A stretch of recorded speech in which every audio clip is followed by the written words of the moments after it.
قرآن اور نبی آخر الزمان صلی اللہ علیہ وسلم کی شفاعت نصیب فرمائے۔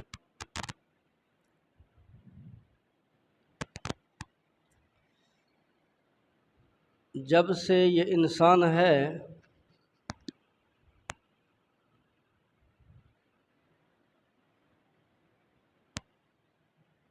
تو اس انسان کے ساتھ امتحان ہے، مشکلات ہیں، مصائب ہیں، مسائل ہیں، پریشانیاں ہیں، غم ہیں، دکھ ہیں، رنج ہے، الم ہے، یہ سب کچھ ہے۔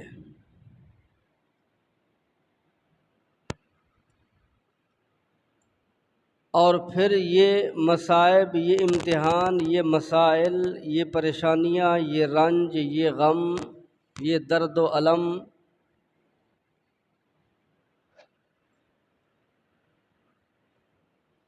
نہ یہ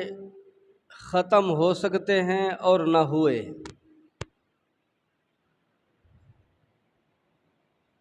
اور ویسے بھی آپ کا بھی زندگی کے ساتھ یہ تجربہ ہوگا کہ عام طور پہ ایک آدمی یہ سمجھتا ہے، بلکہ کہتا ہے کہ بس یہ تھوڑی سی مجھے یہ پریشانی ہے، یہ مسئلہ، یہ پریشانی حل ہو جائے، اس کے بعد پھر بس میں آزاد ہوں۔ لیکن ہوتا کیا ہے، ابھی وہ پریشانی بالکل حل نہیں ہوتی، وہ مشکل بالکل حل نہیں ہوتی جس کا ہم کہہ رہے ہوتے ہیں، تو ایک دوسری پریشانی وہ سامنے آ کر منہ کھول کے کھڑی ہو جاتی ہے۔ پھر کہتا ہے انسان چلو کوئی نہیں ہے، یہ آ گئی ہے، بس یہ ہے، اس کے بعد بس یہ مسئلہ حل ہو جائے پھر میں آزاد ہوں۔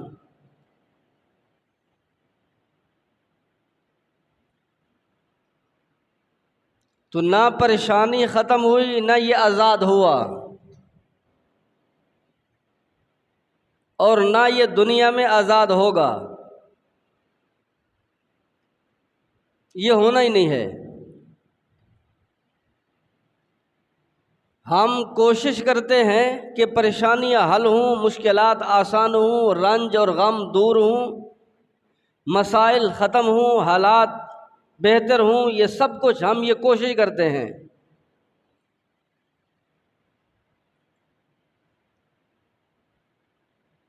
تو جس چیز نے ہونا ہی نہیں ہے ختم، تو ہماری کوشش سے وہ کیسے ختم ہوں گے؟ بلکہ ہر مسلمان انسان کو کوشش یہ کرنی چاہیے کہ میرے ہر اعضاء میں سے، ہر عمل میں سے، ہر بات میں سے، ہر ایک انگ میں سے ایک ایسا عمل، ایک ایسی بات صادر ہو جس سے اللہ تبارک و تعالی راضی ہو جائے۔ بس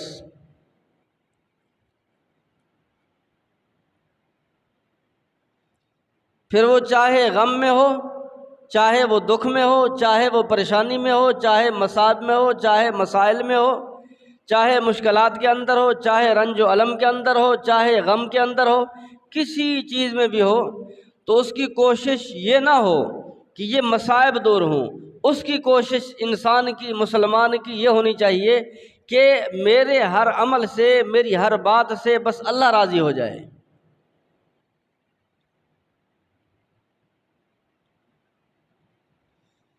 اللہ تعالیٰ نے جو اپنے محبوب کو حکم دیا کہ ملت ابراہیمی کی علیہ السلام کی پیروی کرنی ہے،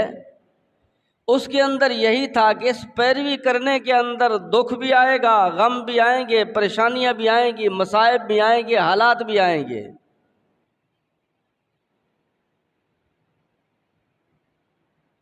لیکن ان حالات میں، ان مسائل میں ہمت نہیں ہارنی، اس راستے کو چھوڑنا نہیں ہے۔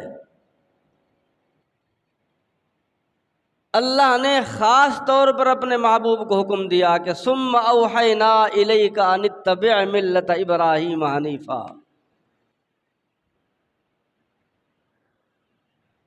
کہ ملت ابراہیمی کے پیچھے پیچھے چلنا ہے، آگے بھی نہیں بڑھنا، برابر بھی نہیں ہونا، اتبع ملتا، پیچھے پیچھے۔ اب جب آپ دیکھیں گے حضرت ابراہیم علیہ السلام کی زندگی کو، تو آپ کی زندگی ساری مسائل میں، امتحانات میں ہے،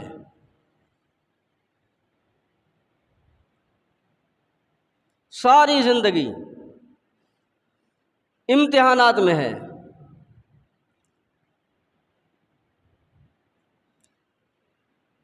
میں کیا کہوں، آپ کیا کہیں، جب اللہ خود فرماتے ہیں وَإِذِ ابْتَلَىٰ إِبْرَاهِيمَ وَإِذِ ابْتَلَىٰ إِبْرَاهِيمَ رَبُّهُ بِكَلِمَاتٍ، اس کے رب نے اسے آزمایا، اس سے امتحان لیا۔ وَإِذِ ابْتَلَىٰ إِبْرَاهِيمَ رَبُّهُ بِكَلِمَاتٍ، کہ جب اللہ فرما رہے ہیں کہ ہم نے اپنے ابراہیم سے امتحان لیا، وہ امتحان شروع کی زندگی سے لے کر آخر تک امتحانات کے اندر چلے۔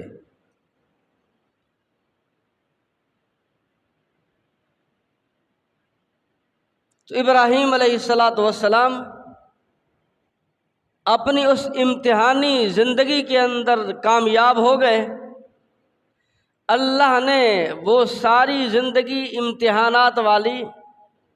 حضرت ابراہیم علیہ السلام کی وہ باتیں،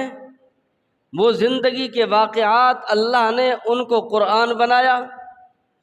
اور قرآن بنا کر اپنے محبوب کے اوپر نازل فرمایا،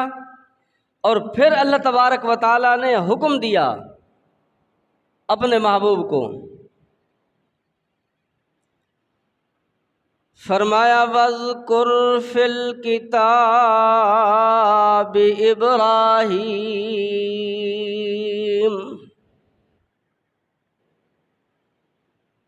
میرے محبوب کتاب میں یعنی قرآن پاک میں، وَاذْكُرْ فِي الْكِتَابِ إِبْرَاهِيمَ، ذرا ہمارے دوست خلیل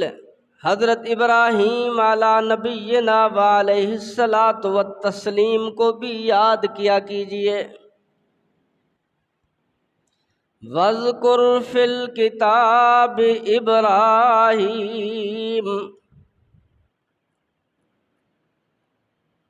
آپ کے دل کے اندر اگر کبھی کسی کی محبت ہوتی ہے، چاہت ہوتی ہے، آپ اس کا تذکرہ کرتے ہیں اپنی محفلوں کے اندر، اگر عام کسی مجلس میں کسی کا ذکر آ گیا تو آپ کہتے ہیں اس بات میں فلاں کا ذکر بھی تو کریں نا، فلاں کی بات بھی تو کریں نا۔ اب آپ کو بات کرنا بھی اچھا لگتا ہے، بات سننا بھی اچھا لگتا ہے، اس لیے کہ محبت ہے۔ اللہ تبارک و تعالیٰ فرماتے ہیں اپنے محبوب کو، یہ ہمارا خلیل، یہ ہمارا دوست تھا، ہمارا خلیل ہمارا دوست تھا، ہمارے اس دوست کا تذکرہ کیجئے، ذکر کیجئے۔ وَاذْكُرْ فِي الْكِتَابِ إِبْرَاهِيمَ،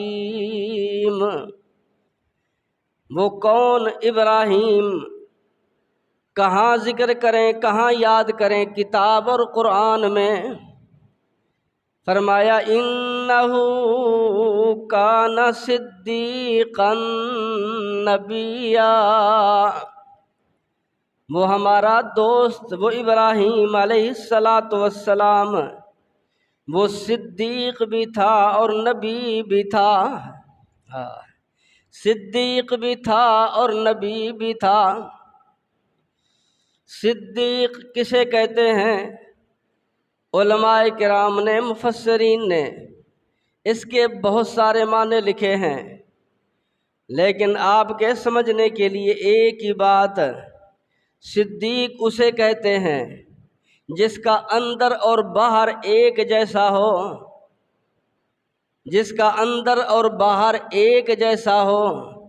دل کے اندر بھی ہو وہی ہو اور زبان پر بھی وہی ہو، اسے صدیق کہتے ہیں۔ انہ کان صدیقا نبیا،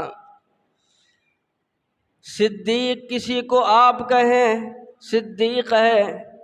اگر عام آدمی کسی کو کہے صدیق ہے، لیکن ایک وہ صدیق جس کو اللہ تبارک و تعالیٰ کہہ رہے ہیں صدیق ہے۔ ویسے تو اللہ تبارک و تعالیٰ کا ہر نبی صدیق ہوتا ہے، ہر نبی سچا ہوتا ہے، ہر نبی کا اندر اور باہر ایک جیسا اور پاک ہوتا ہے، ہر نبی سچا،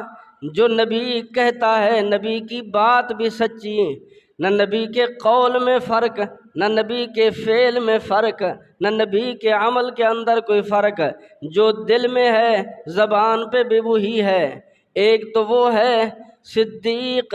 جس کو عام کہیں صدیق، ایک وہ ہے جس کو اللہ تبارک و تعالیٰ خود فرمائے صدیق۔ انہ کان صدیقا نبیا۔ ایک اور صدیق جس کو حضرت یوسف کہتے ہیں، حضرت یوسف علیہ السلام اللہ تبارک و تعالیٰ کے پیغمبر ہیں، ابھی وہ مصر کی جیل کے اندر ہیں، مصر کی جیل کے اندر وہ قید ہیں۔ دو ساتھی آ گئے جیل کے اندر، ہر کسی نے اپنا اپنا خواب دیکھا، انہوں نے آ کر خواب بتایا کہ میں نے یہ خواب دیکھا ہے، میں نے یہ خواب دیکھا ہے۔ حضرت یوسف علیہ السلام نے مختصر طور پہ ان کو تعبیر بتائی ہے خواب کی۔ حضرت یوسف علیہ السلام فرماتے ہیں یا صاحب السجن اما احدکما فیسقی ربہ خمرا وَأَمَّا الْآخَرُ فَيُصْلَبُ فَتَأْكُلُ الطَّيْرُ مِنْ رَأْسِهِ قُضِيَ الْأَمْرُ الَّذِي فِيهِ تَسْتَفْتِيَانِ۔ حضرت یوسف علیہ السلام نے بتا دیا، او میرے جیل کے ساتھیوں، میرے قید کے خاتھیوں، تمہارے خواب مختلف ہیں۔ ایک کو کہہ دیا ہے کہ تو جیل سے رہائی پائے گا اور جا کر تو اپنے بادشاہ کی خدمت کرے گا، دوسرے سے کہہ دیا کہ تجھے سولی پہ چڑھا دیا جائے گا، تو مر جائے گا، تو قید سے نکلے گا نہیں۔ لیکن جسے کہا تو جیل سے رہا پا جائے گا اور تجھے آزادی مل جائے گی، لیکن اس کو کہہ دیا خیال کرنا جانا جس وقت تجھے رہائی مل جائے اور جس وقت تو آزاد ہو جائے، بادشاہ کے پاس چلا جائے، بادشاہ کی خدمت کے اندر چلا جائے، تو وہاں جا کر ہمارے جیسوں کو بھی یاد کر لینا، ہمارا بھی کہہ دینا کہ ایک بے قصور قیدی تیری جیل کے اندر پڑا ہے۔ بادشاہ بڑے لوگ جیلوں کے اندر تو ڈال دیتے ہیں، پھر پوچھتے بھی نہیں ہیں کون پڑا ہوا ہے، سالہ سال گزر جاتے ہیں۔ یوسف علیہ السلام جیل کے اندر ہیں۔ جب بندہ صدمات میں ہوتا ہے، مصائب کے اندر ہوتا ہے، جب مشکلات میں ہوتا ہے، تو جو بندہ مشکلات میں ہے، پریشانی کے اندر ہے، اس کو دوسرے کی پریشانی بھی نظر آتی ہے۔ جب بندہ غم کے اندر ہوتا ہے، دوسرے کا غم بھی اسے لگتا ہے۔ جب بندہ کسی مصائب میں ہوتا ہے، وہ دوسرے کا دکھ بھی محسوس کرتا ہے، درد بھی محسوس کرتا ہے۔ لیکن ایک آدمی اگر خوشحالی کے اندر ہے، وہ دوسرے کے دکھ کو محسوس نہیں کر سکتا۔ جیل کے اندر ہیں، سب غم کے اندر ہیں، قید کے اندر ہیں، ایک دوسرے کے ساتھی ہیں، ایک دوسرے کو یاد کرتے ہیں۔ لیکن جس وقت جیل سے رہائی مل گئی، آزاد ہو گئے، ذہن آزاد ہو گئے، پھر ایک دوسرے کو بھول جاتے ہیں۔ کبھی کبھی ہم بھی ایسے ہوا کرتے ہیں، عام طور پہ لوگ ایسے کرتے ہیں، بیماری کے اندر دعائیں کرتے ہیں، یا اللہ تو مجھے شفا دے دے، تیرا دروازہ نہیں چھوڑوں گا، یا اللہ تو مجھے ٹھیک کر دے، نماز پڑھوں گا نہیں چھوڑوں گا، یا اللہ تو مجھے ٹھیک کر دے، تکلیف دور ہو جائے میری، تیرے نام پہ دوں گا، خیرات کروں گا، اتنا کچھ دوں گا۔ لیکن جب بیماری ٹھیک ہو گئی، اب مسجد کے دروازے پہ بھی نہیں آتا، دکھ ختم ہو گیا، اب کسی کو پوچھتا بھی نہیں ہے۔ دکھوں کے اندر تو سب یاد ہوتا ہے، لیکن جب فراوانی آتی ہے، خوشحالی آتی ہے، سب کچھ بھول جاتا ہے۔ حضرت یوسف علیہ السلام نے جب اس آدمی کو کہا کہ ہمیں بھی جا کر یاد کر لینا اپنے بادشاہ کے پاس، اسے کہہ دینا، وہ چلا گیا، آزاد ہو گیا، بادشاہ کے پاس بھی چلا گیا، لیکن وہ بھول گیا کہ یوسف علیہ السلام نے اسے کچھ کہا بھی تھا۔ بات آئی گئی، یوسف علیہ السلام قید میں ہے۔ جیسے ہی قید کے اندر ان دو آدمیوں نے خواب دیکھا تھا، اسی طریقے سے مصر کے بادشاہ نے بھی خواب دیکھا۔ اب جب مصر کے بادشاہ نے خواب دیکھا، اب اس نے اپنا ذکر کیا خواب، اور کہا اپنے سرداروں سے، مجلس والوں سے، اپنے ہم نشینوں سے کہا کہ میں نے یہ خواب دیکھا ہے، مجھے بتاؤ اس خواب کے متعلق خواب کیا ہے۔ اللہ تبارک و تعالیٰ نے قرآن کریم میں فرمایا وَقَالَ الَّذِي نَجَا مِنْهُمَا وَادَّكَرَ بَعْدَ أُمَّهِ، او آدمی جس کو یوسف علیہ السلام نے فرمایا تھا کہ ہم غریبوں کو، فقیروں کو بھی یاد کر لینا، ہم قیدیوں کو بھی یاد کر لینا بادشاہ کے سامنے۔ اتنا عرصہ گزر گیا، یوسف علیہ السلام اس کو بھول گئے، یوسف علیہ السلام کو یاد بھی نہ رہے، لیکن جب بادشاہ کا خواب آیا فوراً یوسف علیہ السلام کی بات یاد آ گئی۔ اب بادشاہ سے کہتا ہے انا انبئکم بتأویلہ فارسلون،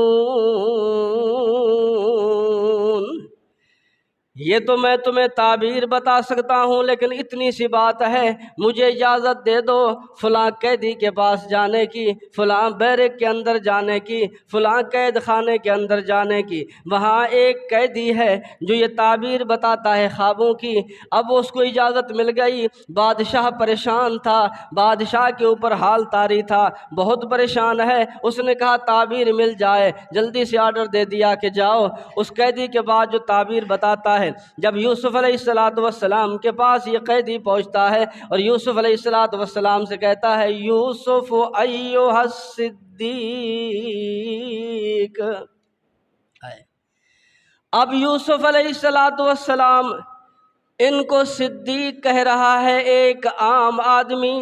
اس نے صدیق کیوں کہا؟ اس نے یوسف علیہ السلام کی بات کو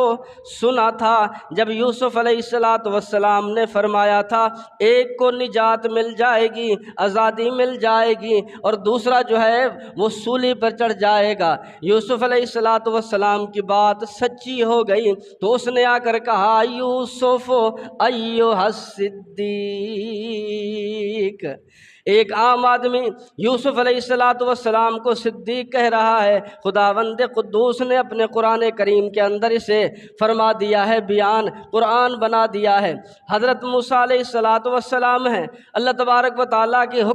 طرف سے حکم ملا ہے۔ حضرت موسیٰ علیہ السلام کو حکم آیا اذهب الى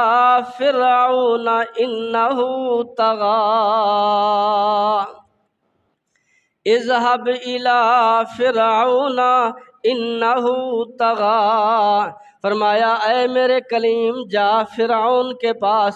جا فرعون کے پاس، بڑا سرکش ہو گیا ہے، بڑا متکبر ہو گیا ہے، طغیانی کے اندر آ گیا ہے، بڑی سرکشی کے اندر آ گیا ہے، متکبر ہو گیا ہے۔ اب حضرت موسیٰ علیہ السلام اکیلے ہیں، فرعون وقت کا بادشاہ ہے، ظالم بھی ہے، حضرت موسیٰ علیہ السلام اکیلے ہیں، ان کی حکومت ہے، لاؤ لشکر ہے، سب کچھ اس کے پاس موجود ہے۔ اب حضرت موسیٰ علیہ السلام فرماتے ہیں اے الہ العالمین، آپ کا حکم ہے، سر آنکھوں پہ ماننے کے لیے تیار ہوں، لیکن میری ایک عرض ہے کہ ارسلہ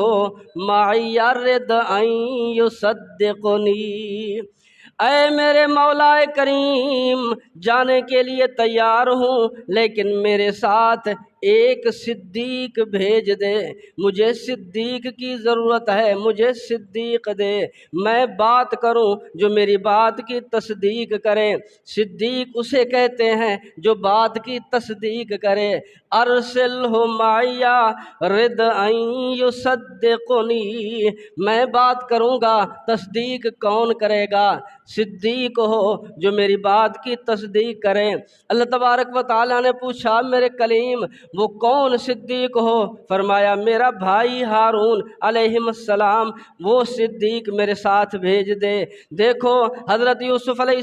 السلام کو جیل کا ساتھی صدیق کہے، حضرت موسیٰ علیہ السلام اپنے بھائی حضرت ہارون کو صدیق کہیں، میں اور آپ بھی صدیق دوسروں کو کہیں، لیکن ایک وہ صدیق ہے جس کو میرا پیغمبر صدیق کہے۔ وہ کون ہے؟ وہ حضرت عبداللہ بن ابی قحافہ، حضرت ابو بکر صدیق ہے۔ کون ہے؟ حضرت ابو بکر صدیق ہے۔ ویسے تو بہت صدیق ہیں، حضرت آدم علیہ السلام کی امت کے اندر بہت صدیق آئے، حضرت ابراہیم علیہ السلام کی امت میں صدیق آئے، نوح علیہ السلام کی امت کے اندر، ہر نبی کی امت کے اندر صدیق آئے، امام الانبیاء کی امت کے اندر صدیق آئے، ابو بکر بھی صدیق، حضرت عمر بھی صدیق، سارے صحابہ صدیق، بعد کے اندر بھی صدیق آئے ہیں، لیکن انبیاء علیہ والسلام کے بعد، امام الانبیاء رحمت عالم صلی اللہ علیہ وسلم کے بعد اس امت کے اندر صدیق بہت آئے ہیں، لیکن صدیق اکبر ایک آیا ہے، وہ حضرت ابو بکر صدیق ہے۔ وہ ابو بکر صدیق جس کے دل کے اندر بھی وہی بات، جس کے باہر کے اندر بھی وہی بات، جو تکیہ نہیں کرتا تھا، ہر حال کے اندر امام الانبیاء رحمت عالم صلی اللہ علیہ وسلم کی تصدیق کرنے والا حضرت ابو بکر صدیق ہے۔ تو امام الانبیاء رحمت عالم صلی اللہ علیہ وسلم کو صدیق کی ضرورت پڑتی ہے تو حضرت ابو بکر صدیق کو مانگتے نہیں ہیں، امام الانبیاء رحمت عالم صلی اللہ علیہ وسلم کو ضرورت پڑی صدیق اکبر کی، اللہ کے پیغمبر نے دعا نہیں کی بلکہ بغیر مانگے اللہ تعالیٰ نے حضرت ابو بکر صدیق کو آپ کے پاس بھیج دیا ہے۔ صدیق سب صدیق ہیں، لیکن ایک وہ صدیق جس کو رب کہہ رہا ہے کہ صدیق ہے، حضرت ابراہیم علیہ السلام کہ انہو کان صدیقا نبیّا، کہ وہ صدیق بھی ہے اور نبی بھی ہے، صدیق بھی ہے اور نبی بھی ہے۔ وہ کیسا صدیق ہوگا؟ اس کے اندر کتنی سچائی ہوگی؟ وہ اپنے رب کی بات کی کیسی تصدیق کرنے والا ہوگا جس کو میرا رب کہہ رہا ہے کہ انہو کان صدیقا نبیّا، جو میرے رب نے فرمایا، جو حکم دیا، حضرت ابراہیم علیہ السلام نے اس کی تصدیق کی ہے۔ اللہ تعالیٰ نے حکم دیا اذ قال لہ ربہ اسلم، اے ابراہیم خلیل اللہ، اے میرے دوست اپنے آپ کو حوالے کر دے، ہمارے ہر چیز اپنی حوالے کر دے، ہمارے، تیرا کچھ نہیں ہے، سب کچھ ہمارا ہے، تیرا گھر تیرا نہیں ہے، یہ تیرا ملک تیرا نہیں ہے، یہ تیری زندگی تیری نہیں ہے، تیری جان تیری نہیں ہے، تیری اولاد تیری نہیں ہے، تیری بیوی تیری نہیں ہے۔ اذ قال لہ ربہ اسلم، سب کچھ ہمارے حوالے کر دے۔ حضرت ابراہیم علیہ السلام نے کیا فرمایا؟ اسلمت، قال اسلمت لرب العالمین، یا اللہ میرا سارا کچھ تیرے حوالے ہے، میرا کچھ نہیں ہے، میرا سارا کچھ تیرے حوالے ہے، میں تیرے نام پہ جیتا ہوں، تیرے نام پہ ہی مرتا ہوں۔ ان صلاتی و نسکی و محیای و مماتی للہ رب العالمین، جینا اور مرنا کس کے لیے؟ اللہ کے لیے، جینا اور مرنا کس کے لیے؟ اللہ کے لیے۔ حضرت ابراہیم علیہ السلام انہو کان صدیقا نبیّا، تو حضرت ابراہیم علیہ السلام صدیق نبی، ان کی زندگی کا ایک ورق جو اللہ نے قرآن کریم میں اتارا۔ حضرت ابراہیم علیہ السلام اپنے والد سے مخاطب ہوتے ہیں بڑے ادب کے لہجے کے اندر۔ حضرت ابراہیم علیہ السلام اپنے والد سے مخاطب ہوتے ہیں۔ حضرت ابراہیم علیہ السلام کے والد مشرک ہیں، کافر ہیں، بت پرست ہیں، بت پرست بھی نہیں ہیں، بت گر ہیں، بت پرستی بھی کرتے ہیں، بتوں کی پوجا بھی کرتے ہیں اور بتوں کو بناتے بھی ہیں۔ بتوں کو پوجا بھی کرتے ہیں اور بت بناتے بھی ہیں، بت گر ہیں، عام نہیں ہیں۔ لیکن اس کے باوجود حضرت ابراہیم علیہ السلام بڑے ادب کے لہجے میں اپنے والد کو مخاطب کرتے ہیں، فرمایا یا ابت انی، یا ابت لم تعبد ما لا يسمع ولا يبصر ولا یغنی عنک شیئا۔ اے ابا جان، اے والد محترم، یا ابت، اے ابا جان۔ دیکھو بڑے پیارے انداز کے اندر اپنے والد کو مخاطب کرتے ہیں، حالانکہ والد مشرک ہے، بت پرست ہے، رب کا نافرمان ہے، حضرت ابراہیم علیہ السلام کو مانتا نہیں ہے، حضرت ابراہیم علیہ السلام کی بات کو نہیں مانتا، اللہ تبارک و تعالیٰ کا نافرمان ہونے کے باوجود۔ لیکن ایک بات یاد رکھ لینا، اگر والد زیادتی کرے، اگر والد نا انصافی کرے، اگر والد کوئی حسن و سلوک نہ کرے، لیکن اس کے باوجود اولاد کو حق نہیں پہنچتا، وہ دنیا کے اندر فیصلہ کرتا پھرے، اولاد کو حق نہیں پہنچتا کہ والد کے ساتھ بدسلوکی کرے، اگر والد سخت کوئی بات کہہ دے، اولاد کو حکم نہیں ہے کہ حق نہیں پہنچتا کہ والد کو جواب دے دے، کوئی ایسی بات کہہ دے کہ جس کی وجہ سے والد کے دل کے اندر تکلیف محسوس ہو جائے۔ اس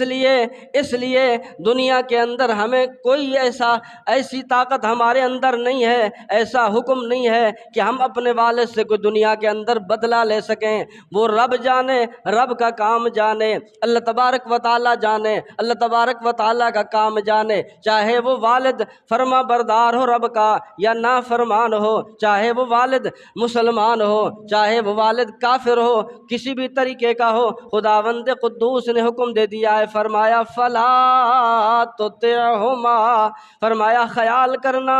اپنے والدین کے ساتھ حسن و سلوک کرنا، ان کی باتوں کو ماننا، ان کی نافرمانی نہ کرنا، ان کا کہنا ماننا، دنیا کے معاملات کے اندر اگر وہ کافر بھی ہوں ان کی خدمت کرتے رہنا۔ فرمایا پکڑنا تم نے نہیں ہے، پکڑ میں خود کروں گا، میں جانوں، میرا کام جانے، تم انہیں میرے حوالے کر دینا، میری مرضی ہے، تم دنیا کے اندر رحم کرو، ہو سکتا ہے آخرت کے اندر میں رحم کر دوں، تجھے بھی راضی کر دوں، تیرے ماں باپ کو بھی راضی کر دوں، میں مرضی کا مالک ہوں، تو دنیا کے اندر فیصلے نہ کرتے پھرنا، کسی اتاکوں کے اندر، کسی چوکٹوں کے اندر، کسی کاروں کے اندر، کسی جگہوں کے اندر اپنے والدین کو فیصلے کے اندر نہ گھسیٹتے پھرنا، خیال کرنا یا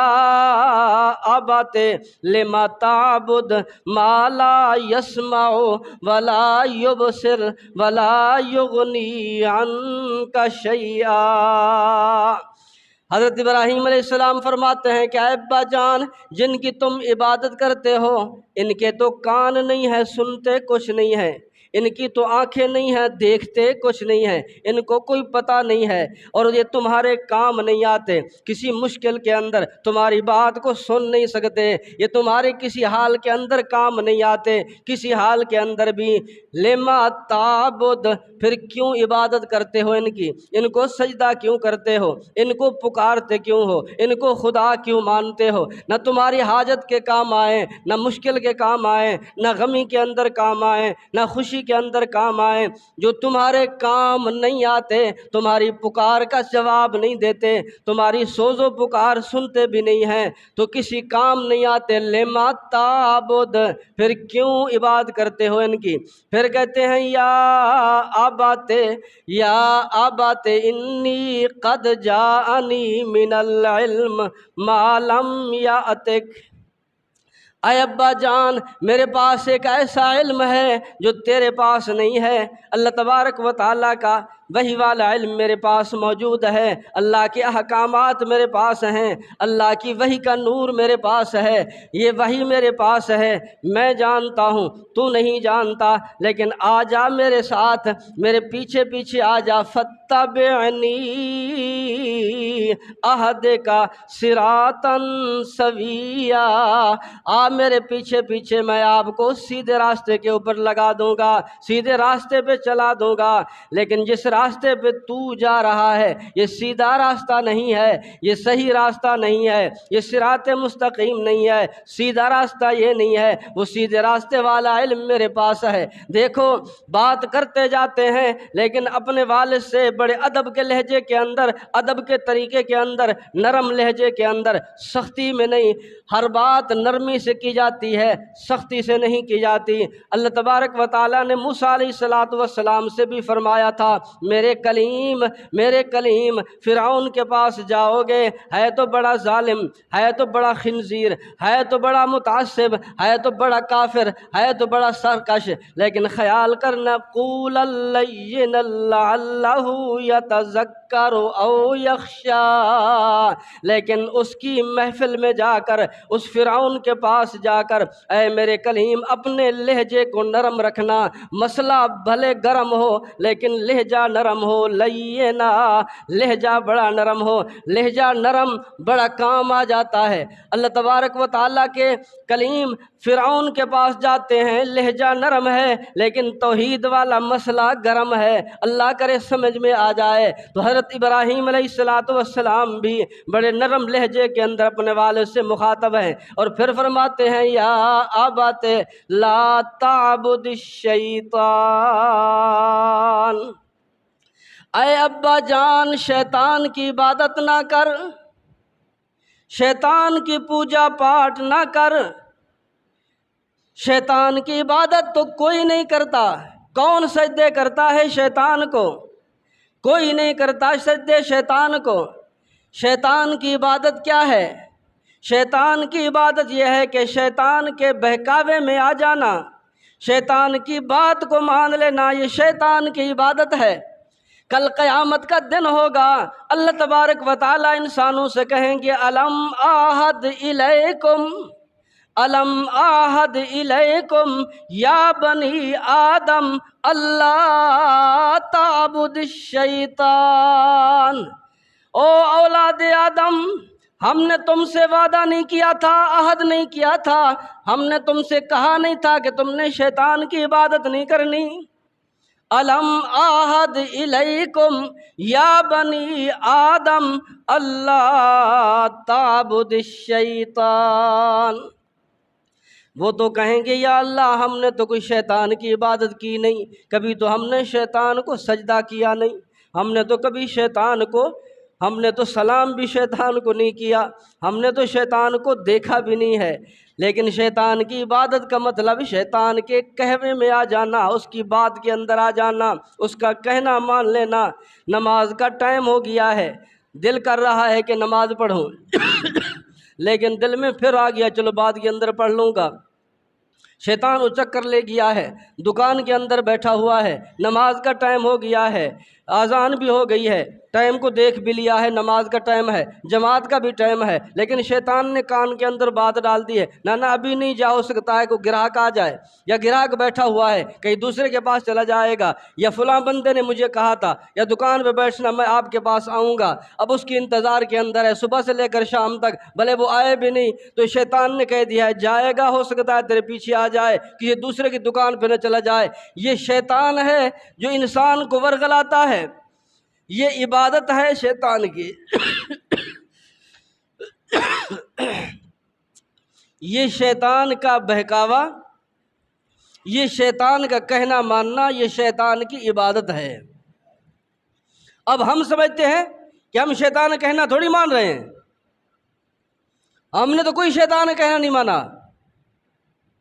یہ جو اللہ فرمائیں گے الم آہد الیکم یا بنی آدم اللہ تعبد الشیطان انہ لکم عدو مبین، وہ تو تمہارا واضح دشمن تھا، پھر پتہ چلے گا اچھا یہ بھی تو عبادت ہے شیطان کی جو ہم نے کہنا مانا تھا اس کا۔ جی دل بڑا کرتا ہے کہ مولوی صاحب کا واز سنا تھا، فلاں جگہ پہ بیان سنا تھا کہ داڑھی رکھ لینی چاہیے، پھر دل کے اندر نا ابھی تو جوان ہے، ابھی تو جوان ہے، بعد کے اندر دیکھیں گے، بڑھاپے کے اندر دیکھیں پھر داڑھی رکھ لیں گے۔ اب یہ دل کے اندر یہ بات آئی ہے، یہ دل کی بات نہیں ہے، یہ شیطان نے وسوسہ ڈالا ہے۔ ابھی تو فلاں دوست کی شادی ہوگی جی، اس میں پینٹ پتلون پہننی ہے، ابھی تو فلاں دوست کی شادی ہوگی، ابھی دوستوں کے ساتھ فلاں جگہ پہ ابھی تو جانا ہے سیر و تفریح کے اندر، ابھی آپ جو ہے نا اس طریقے سے آپ داڑھی رکھ لیں گے تو سیر و تفریح میں سارے جو جاتے ہیں وہ بغیر داڑھی کے ہوتے ہیں، داڑھی والے کوئی نہیں ہوتا، یا داڑھی کو سیر و تفریح سے روکتی ہے، یا داڑھی کو شادی سے جانے سے روکتی ہے، آخر کیا وجہ ہے؟ یہ شیطان کی عبادت ہے جو شیطان کے بہکاوے میں کہنے میں آ رہا ہے، ہمیں پتہ نہیں ہے، یہ کل پتہ چلے گا۔ حضرت ابراہیم علیہ السلام یہی فرماتے ہیں، یا ابت لا تعبد الشیطان ان الشیطان کان للرحمن عصیا، شیطان بڑا رب کا نافرمان ہے، اے ابا جان ان کے کہنے میں نہ آئیں، اس کی بات نہ کریں۔ پھر بڑے ادب کے لہجے میں پھر کہتے بھی ہیں، یا ابت انی اخاف ان یمسک عذاب من الرحمن، اے ابا جان مجھے ڈر ہے، مجھے خوف ہے اس بات کا، ہے تو رب بڑا غفور، بڑا کریم ہے، رؤوف ہے، رحیم ہے، رحمان ہے، وہ تو اس امت اس انسان کے اوپر بڑا مہربان ہے، لیکن جہاں وہ غفار ہے وہاں پہ وہ قہار بھی ہے، مجھے ڈر ہے، یا ابت انی اخاف ان یمسک عذاب من الرحمن، کہیں اللہ تبارک و تعالیٰ کا عذاب آ کر آپ کو پکڑ نہ لے، اللہ تبارک و تعالیٰ کا عذاب آپ کے اوپر نہ آ جائے، اللہ تبارک و تعالیٰ کا عذاب آپ کو آ کر پکڑ نہ لے، وہ ہے تو غفور، وہ ہے تو وہ رحیم، ہے تو معاف کرنے والا، ہے تو بڑے حوصلے والا، ہے تو بردبار، لیکن اپنے بندوں کی انتظار بھی کرتا ہے، لیکن اس کے باوجود اس کا عذاب بھی بڑا سخت ہے۔ مجھے یہ لگتا ہے کہیں ایسا نہ ہو آپ کے اوپر عذاب آ جائے۔ دیکھو بیٹے کے دل میں کتنی ہمدردی ہے اپنے باپ کی، باپ اس باوجود اس کے کہ وہ کافر بھی ہے، وہ مشرک بھی ہے، اللہ کا نافرمان بھی ہے، حضرت ابراہیم علیہ السلام کی بات کو نہیں مانتا، یہ ساری باتیں سن کے سنتا رہا، آخر کے اندر یہ باتیں سن کر دھمکی آمیز لہجے کے اندر حضرت ابراہیم علیہ السلام سے کہنے لگا، قال اراغب انت عن آلہتی یا ابراہیم، ابراہیم علیہ السلام کو دیکھیں، وہ یہ فرماتے ہیں، یا ابت، اے ابا جان، ادب کے طریقے سے بڑے سلیقے سے اپنے والد کا نام نہیں لیتے، ابا جان کہتے ہیں، یا ابت، لیکن جس وقت باپ مخاطب کرتا ہے بیٹے کو تو وہ بیٹا کہہ کے نہیں پکارتا بلکہ ابراہیم علیہ السلام کا نام لیتا ہے، کہتا ہے، قال اراغب انت عن آلہتی یا ابراہیم، اے ابراہیم تیرے دل میں ہمارے معبودوں کی نفرت آ گئی ہے، تیرے دل کے اندر ہمارے خداؤں کی نفرت آ گئی ہے، اب تو سن لے دھمکی آمیز لہجے کے اندر، لئن لم تنتہ لأرجمنک وَاہْجُرْنِی مَلِیًّا، اب کہتا ہے یا تو باز آ